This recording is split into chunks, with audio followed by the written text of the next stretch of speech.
안녕하십니까. 오늘 5월 12일 토요일입니다. 오늘은 토요일이고 하니까 제가 행복한 가정에 대한 말씀을 드리겠습니다. 우리 인간은 누구나 다 행복해지고 싶어 하고 또 행복해야 할 권리가 있습니다. 그런데 누구는 행복하고 누구는 행복하지 않게 인생을 살아갑니다. 이것이 왜 그럴까? 여기에 대한 대답을 한번 해보고자 합니다. 우선 우리가 팔자란 말을 합니다. 팔자란 말을. 팔자란 것은 결국은 사주팔자를 말하는 것인데, 사주팔자란 것은 생년, 생월, 생일, 생시 이 네 가지의 시간을 천간과 지지, 즉 하늘과 땅에 있는 기운의 그 시간을 글씨로 한자로 표시해서 8글자가 되기 때문에 팔자라고 하는 것입니다. 팔자. 이 사주팔자의 핵심은 운수입니다. 운수. 즉 사주가 좋은 사람들은 운수가 좋고 그런 것보다는 사주란 것은 편안해야 됩니다. 평평해야 됩니다. 즉 우리가 바다에 나가서 풍파를 만나게 되면은 파도가 높이 치고 또 밑으로 뚝 떨어지고 합니다. 그것은 이제 파도의 높이라고 하는데, 그런 파고가 높을수록 풍랑이 심하다 그러죠. 그래가지고 이 높낮이가 심해서 아주 불안하게 됩니다. 그래서 사주팔자를 잘 타고난 사람들은 그런 풍파가 없이 잔잔한 물결을 타고 항해를 하는 것 같이 인생을 살아야 된다고 합니다. 이런 것처럼 운수란 것은 옛날부터 많은 사람들이 연구를 한 것입니다. 그런데 그럼 운수가 있느냐 없느냐? 이제 어떤 사람들은 단언적으로 운수가 어딨냐? 웃기는 소리지.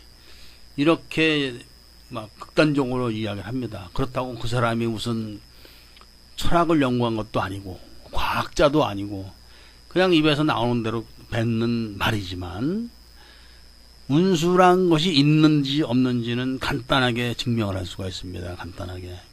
우선 우리가 날씨를 보면은 비가 올 때도 있고, 또 비가 와도 촉촉하게 또 알맞게 올 때도 있지만, 또 폭풍이 불고 또 눈보라가 치고 뭐 이렇게 올 때도 있는 것입니다.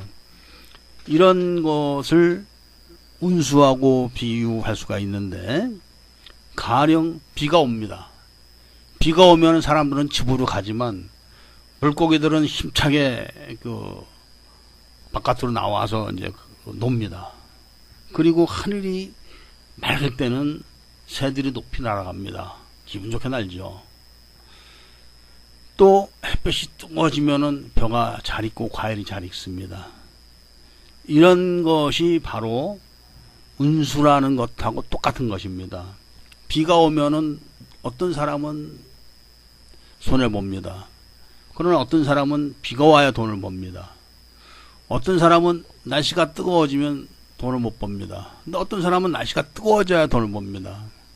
이런 자연현상 자체가 바로 운수입니다. 운수. 그래서 그 운수를 사람이 태어날 때 어느 기운을 타고 태어나는가. 가령 시간이라는 것은 4차원에 존재하는 것이기 때문에 흘러갑니다. 흘러가면서 존재하는데, 자기가 태어났을 때 그 흐름이 오행상, 오행이라는 것은 목화토금수죠. 목화토금수는 오행이라는 것은 우주를 구성하는 그 물질을 말하는 겁니다. 오행이라는 것은. 그러니까 음양오행이라는 것은 우주는 음과 양으로 되었다고 얘기를 합니다. 그것이 태극이죠. 태극. 태는 클 태자입니다. 크고 작고, 즉 양이 많은 쪽은 크게 표시가 되고 작은 쪽은 꼬랑지가 되죠. 음이 많은 쪽은 크게 표시가 되고 꼬랑지가 되죠. 작은 쪽은. 이렇게 태극을 말하는 것이 음양인데, 그런 음양으로 된 우주는 5가지 물질로 되어 있다는 것입니다. 이제 음양오행설이죠, 이것이. 그런데 이제 이 음양오행설에 따라서 시간도 그렇게 되어 있다고 하는 것입니다. 그래서 지금 내가 태어났을 때가 목의 기운이 성할 때인데, 앞으로 내가 살아갈 이런 세상은 화가 되면은 상생이 됩니다. 또 수가 돼도 상생이 됩니다.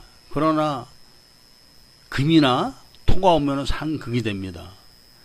이것을 우리는 운수가 이제 좋다 나쁘다 이렇게 표현을 하게 되는데, 시간적으로 실제적으로 그 사람의 질병도 이 운수로 판단하는데, 자기가 태어났을 때 기운이 금이다.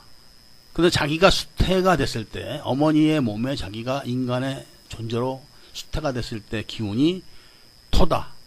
그럼 토생금이 돼갖고 이 사람은 태어나도 아픈 데가 별로 없습니다. 아파도 약만 먹으면 낫거나 좀 누워서 쉬기만 해도 낫는 그런 병을 앓게 됩니다.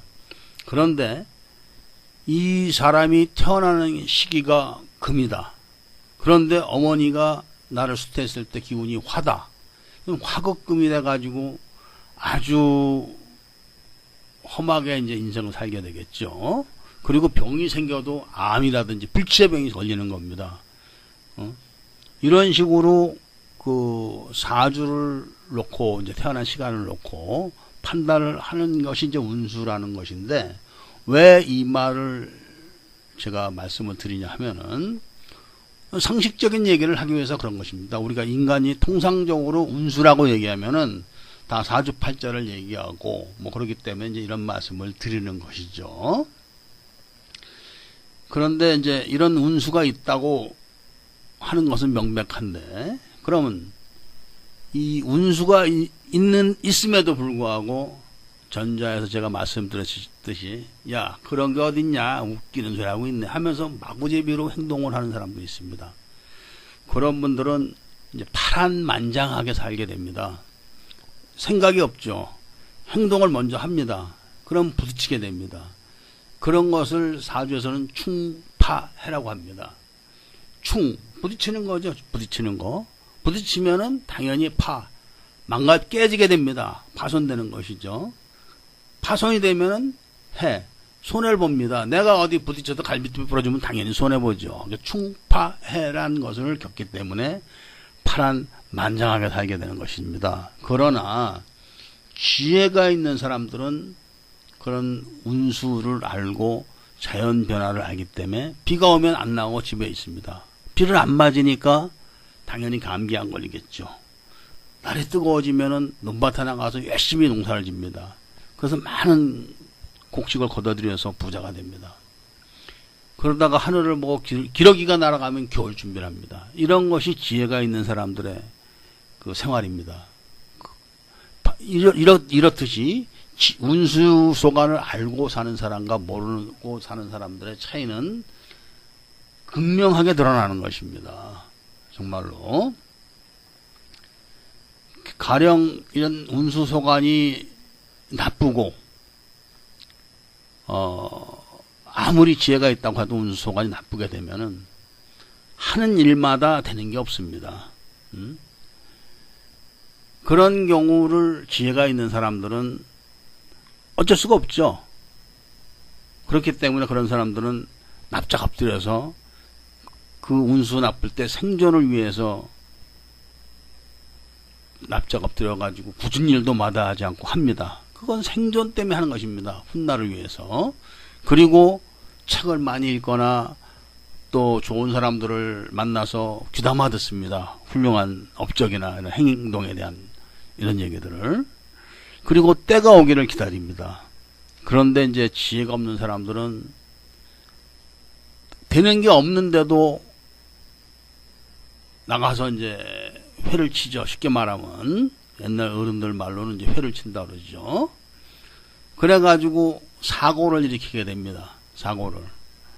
그 다음에 이제 그 관제 구설수에 올라가지고 또 손해를 보게 됩니다. 이렇게 지혜가 있는 사람들하고 없는 사람들하고 생활은 극명하게 이제 드러나기 시작하는 것이죠. 그 운수에 따라서. 그리고 이제 운수라는 것이 이 자연적인 현상에서 다가오기도 하지만 그런 운수를 인간이 이겨낼 수는 없습니다. 그런 운수를 인간은 이겨낼 수 없지만 그런 운수를 예측을 하거나 바라볼 수 있으면은 대비를 합니다. 그것이 이제 지혜가 있는 사람들의 생활 태도인데, 그럼 지혜란 무엇이냐? 어떤 사람은 분명히 누가 봐도 지혜가 있습니다. 아, 저 사람 참 지혜롭다. 어떤 사람은 누가 봐도 야, 저 사람 참 무모하네. 이렇게 평가를 받습니다. 열이면 열 보면 다 압니다. 그것을. 그럼 왜 그럴까?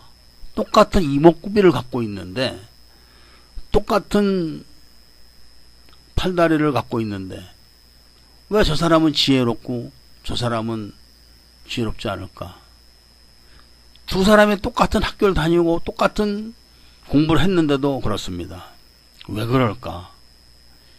이것이 운수일까? 그것은 운수가 아닙니다. 바로 거기서부터 인간의 운명이 갈라지는 것입니다. 거기서부터. 즉 지혜가 있는 사람은 운수가 나빠도 다치지를 않습니다.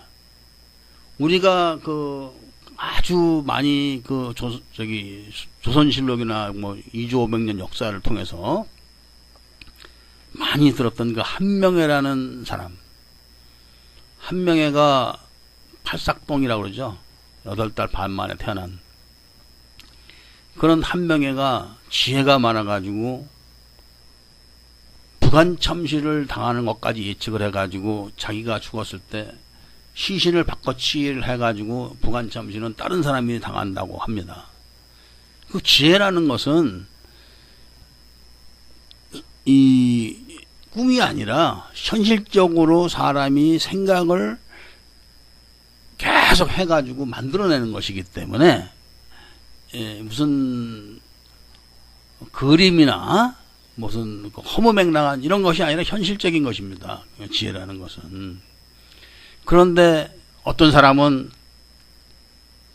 바로 앞에 낚여가지고 대신 남한테 이로운 일을 해주고 자기가 대신 무고를 당해가지고 옥살이를 한다든지 일을 해주고 대가를 못 받는다든지 이런 어리석은 행동을 또 반복합니다. 그것이 왜 그러냐? 그럼 누구는 지혜가 있고 왜 누구는 지혜가 없느냐? 이게 사람들은 그런 걸 보고 유전이라고 얘기합니다. 타고났다. 물론 타고납니다. 당연히 타고납니다. 그러나 우리 인간은 누구든지 행복해질 자격이 있고 권리가 있습니다. 그것처럼 우리는 누구든지 다 지혜를 가질 수가 있고 가져야 합니다. 이 이야기가 궁극적으로 하는 결론은 무엇이냐면은 지혜는 결국 머리에서 나오는 겁니다. 생각에서. 그런 지혜를 만들어낼 수 있는 두개골, 또 그런 지혜를 만들어내지 못한 두개골은 구성 요소는 똑같습니다. 뭐 뇌에서 어느 부분이 하나 빠져 있거나 이런 것이 아닙니다. 돌머리라고 하는 사람들도 뇌 구조는 똑같습니다. 천재도 뇌 구조는 똑같습니다. 단지 다른 게 뭐냐? 뇌를 둘러싸고 있는 두개골의 그 모양이 반듯한 겁니다. 지혜가 있는 사람들은 반듯하기 때문에 그 두개골의 작용이 원활하게 돌아가는 것입니다. 모든 신호라든지 모든 것이. 그래서 생각을 신이 내려준 대로 다 할 수가 있습니다. 거기다 자기 노력까지 더해가지고 더합니다. 그러나 반면에 두개골이 삐딱하게 된 사람들은 똑같은 구성 요소를 갖추고 있다 하더라도 활동이 안 되는 겁니다. 활동이. 즉 밸런스라는 것이 안 맞기 때문에 생각을 탁탁탁 3번이 가야 되는데 이쪽에는 장애가 생겨가지고 탁 한 번밖에 안 갑니다. 그럼 생각이 짧아지는 것이죠. 그리고 탁 하고 한 번밖에 못했는데도 불구하고 그 피로 물질이 더 많이 생성이 됩니다. 그렇기 때문에 그런 사람들은 생각을 한 번 이상을 못하게 됩니다. 이것은 과학적으로 증명이 되는 것입니다. 과학적으로.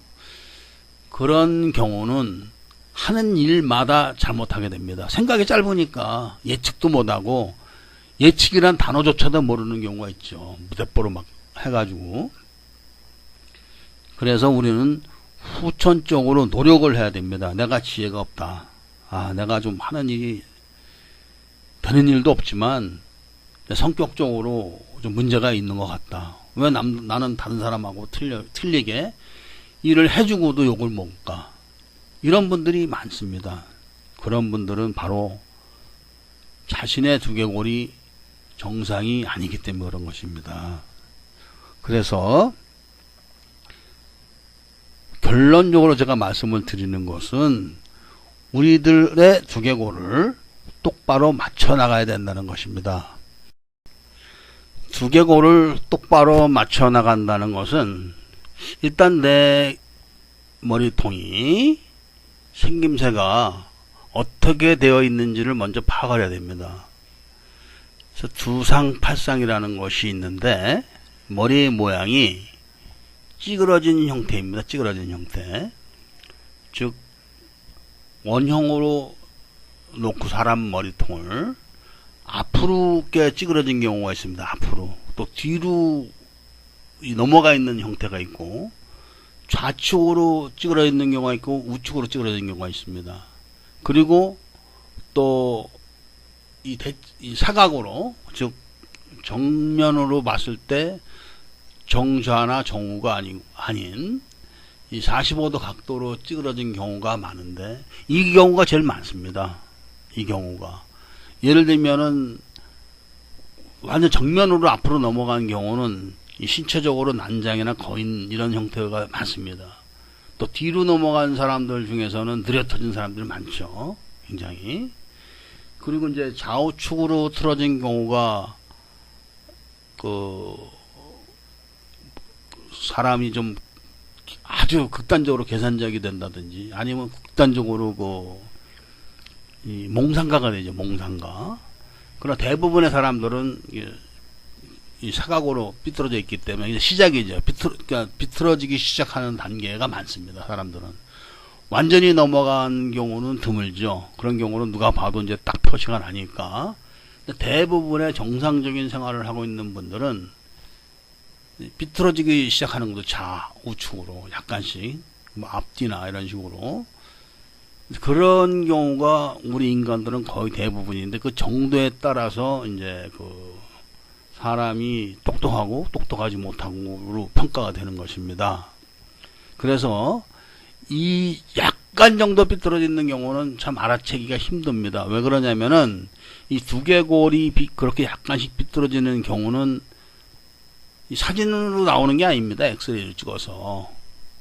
이거 쉽게 말하면 이제 힘을 써봐야 되는 건데 힘을 단전호흡을 통해서 힘을 써보면 이제 그런 것이 드러납니다. 무게 중심 때문에. 그런데 약간 찌그러져기 시작한다는 단계에 있는 분들도 지압봉으로서 계속 자기가 편안하게 만들어주면은 더 진행이 되지 않고 바로 되는데 그런 분들은 생활이 평탄합니다. 생각도 깊고 그렇기 때문에 별 문제가 없습니다. 그러나 지금 제가 이렇게 말씀을 드려서 느낄 정도 되는 분들, 나는 하는 일마다 되는 게 없다. 나는 해주고도 욕을 먹는다. 이런 분들도 머리는 비상합니다. 머리는. 그런데 그런 결과가 오는 분들은 좀 진행이 좀 심한 거죠. 진행이. 그러니까 그런 분들은 만져보면 알 정도가 되면은 심각한 겁니다. 누가 봐도 알 정도가 되면은 쉽게 말하면은 어느 정도로 문제가 두드러지냐면 의학적으로도 지금 괴질이라고 하죠. 예를 들면은 나이가 먹으면 침이 말라가지고 말도 못합니다. 숨도 못 쉽니다. 바짝 말라가지고 병명도 모른다고 합니다. 그런 병명을. 그래서 뭐 스웨덴에 있는 무슨 뭐 의사 이름을 따서 뭐 그렇게 한다고 하기도 하고 하도 희귀한 병이니까. 또 어떤 사람은 뭐 후두암이 생기거나 설암이라고 해서 혓바닥에 암이 생기거나 뭐 별의별 질환이 다 나타납니다.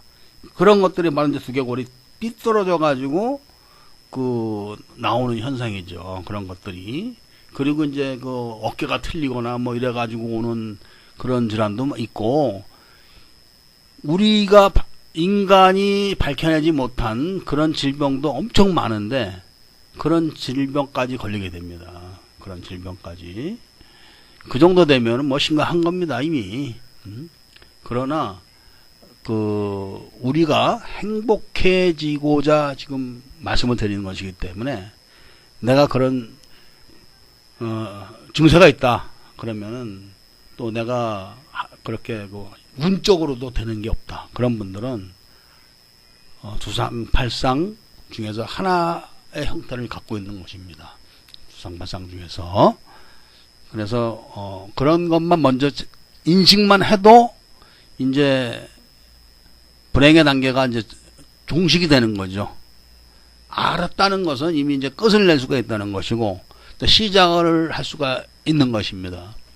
그래서 오늘 제가 말씀드리는 것은, 우리가 행복해지게 사는 것, 이것은 바로 우리들의 노력에 의한 것이기 때문에 우리가 그런 행복을 만들어내는 지혜가 뇌에서 나오고, 그 뇌는 활동을 제대로 하게끔 우리가 만들어줘야 된다는 말씀을 오늘 드리는 것입니다.